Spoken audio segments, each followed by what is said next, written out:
여러분 안녕하십니까? 이어서 광주 전남권 소식입니다. 현재까지만 놓고 보면 광주와 전남 행정통합이 지방선거를 앞두고 모든 이슈를 블랙홀처럼 빨아들이고 있습니다. 민주당은 물론이고 지역의 일부 야당들도 큰 틀에서는 찬성하고 있지만 속내는 복잡해 보입니다. 정용욱 기자입니다. 더불어민주당 광주시당은 광주 전남 행정통합이 선택의 문제가 아니라 지역의 지속 가능한 미래를 위해 반드시 추진돼야 할 국가적 과제라며 조속한 실행을 촉구했습니다. 광주 전남 통합을 더 이상 미룰 수 없는 국가적 과제로 규정하고 관련 절차에 즉각 착수하여 조속히 추진할 것을 강력히 다짐한다. 조국혁신당과 진보당 역시 방법론에서는 차이가 있지만 지역의 생존을 위해 큰 틀에서는 행정통합에 찬성하고 있습니다. 국가적 생존해법이라는 점에서 적극 동의합니다. 그렇기에 광주 전남 행정통합은 속도감 있게 추진되어야 합니다. 하지만 지방선거를 앞두고 행정통합을 바라보는 야권의 속내는 복잡해 보입니다. 일단 행정통합을 민주당 소속의 시도지사가 견인하고 있다 보니 행정통합 삿바 싸움에서 민주당의 주도권을 뺏기고 있는 모양새입니다. 행정통합 이슈를 능가할 만한 다른 굵직한 의제를 발굴하는 것도 현재로선 쉽지 않아 보입니다. 또 지방선거는 조직력이 관건인 만큼 통합단체장을 선출한다면 광주 전남 전체에 걸친 조직력을 갖춰야 하는 것도 숙제입니다. 조직력의 열쇠를 후보 개인의 경쟁력으로 돌파하는 방법도 있지만 지방선거가 5개월도 남지 않은 가운데 광주 전남 전역에 먹힐 만한 경쟁력 있는 후보를 찾아내는 것도 만만치가 않습니다. 기대 수준이 더 높아진 특별시에 맞는 후보를 영입하는 것이 더 어려워졌기 때문에 야당 입장에서는 광역단위 선거에서는 지금보다 더 인물난을 겪을 수밖에 없을 것 같습니다. 행정통합이 실현되면 정부가 파격적인 재정 지원을 약속한 것도 지방선거에서 야당에게 불리하게 작용할 수 있습니다. 통합단체장 선거에서 민주당이 치고 나간다면 기초단체장이나 지역의원 후보들도 민주당 쏠림 현상이 예상됩니다. 행정통합 속도전 속에 지역 내 야당이 지방선거에서 의미 있는 성과를 거두기 위한 대책 마련이 절실해졌습니다.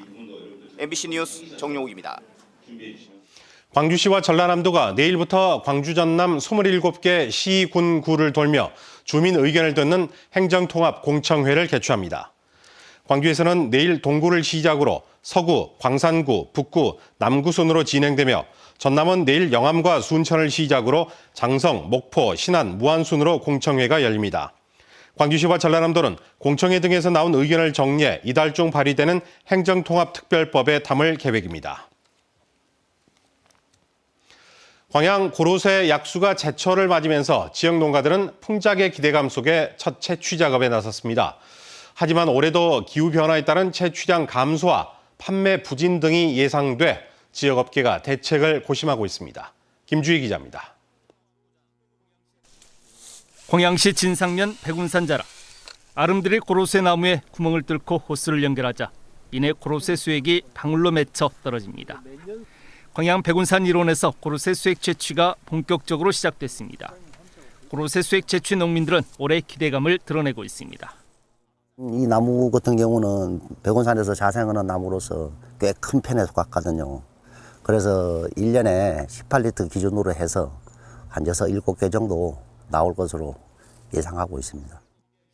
하지만 올해도 현실은 여전히 녹록지 않습니다. 광양 고로쇠 수액 채취량은 갈수록 줄어드는 추세입니다. 지난 2023년 93만여 리터였던 것이 지난 2024년 90여만 리터, 지난해 65만여 리터까지 감소했습니다. 소비 부진과 함께 기후변화가 수액 채취량에 영향을 미치고 있는 겁니다. 실질적으로 2월까지 채취량이 많이 감소했고 3월 중순 이후에 이렇게 채취량이 좀 증가한 부분이 있었는데 전체적으로 기상 여건 때문에 작년에 채취량이 매년보다 상당히 감소한 추세였습니다. 광양 백운산 고로쇠 약수협회는 고품질화와 2차 가공 상품화를 통한 돌파구를 찾기 위해 고민하고 있습니다. 협회 차원에서 최초로 광양 백운산 고로쇠를 친환경 인증을 받았습니다. 그래서 아마 3년에서 4년 후에는 유기농 인증을 받고 그러면은 이제 공식적으로 우리가 신뢰를 받는 그런 게 되잖아요. 여전히 적지 않은 악재들이 상존해 있는 가운데 광양 백운산 고로쇠 수액은 오는 20일부터 광양 지역 농협을 통해 본격적인 판매를 시작할 계획입니다. MBC 뉴스 김주입니다. 무안군이 핵심 입주기업 검증 논란 속에 700억 원이 넘는 예산을 들여 조성한 MRO 항공 특화산단이 사실상 멈춰 있다는 소식 연속 보도로 전해드린 바가 있습니다. 이런 가운데 정부와 전라남도가 광주 군공항 이전을 조건으로 무안의 항공 MRO 센터 설립 지원을 약속하면서 기존 산단의 향방에 다시 관심이 쏠리고 있습니다.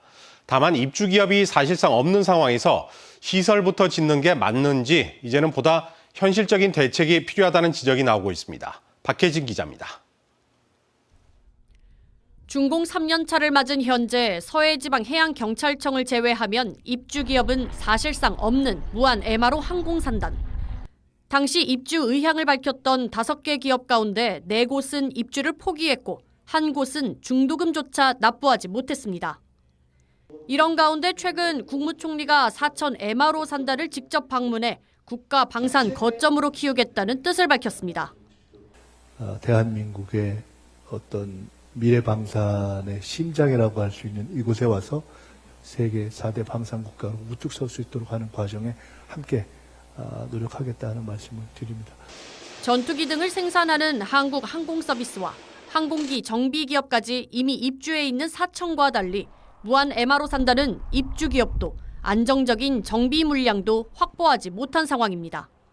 문제는 최근 광주공항 이전 합의 당시 정부가 약속했던 200억 원 상당의 MRO 기술센터도 무용지물이 될 수 있다는 점입니다.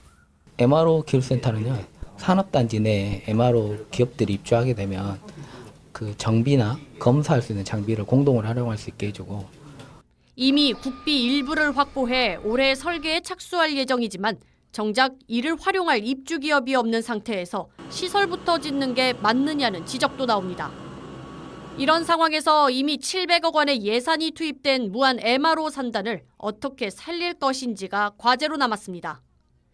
전문가들은 사천처럼 정통 MRO 방식보다는 무안이 선점할 수 있는 사업을 선택해 추진해야 한다고 말합니다. 노후화된 여객기를 화물기로 개조하는 사업이 P2F입니다. 패신저 투 프레이터 해가지고 개조 사업이기 때문에 앞으로 한 20년 동안의 물량이 있고요. 그 아이템을 하루라도 빨리 진행하는 게 좋죠. 한마디로 판을 새로 짜야 한다는 이야기입니다.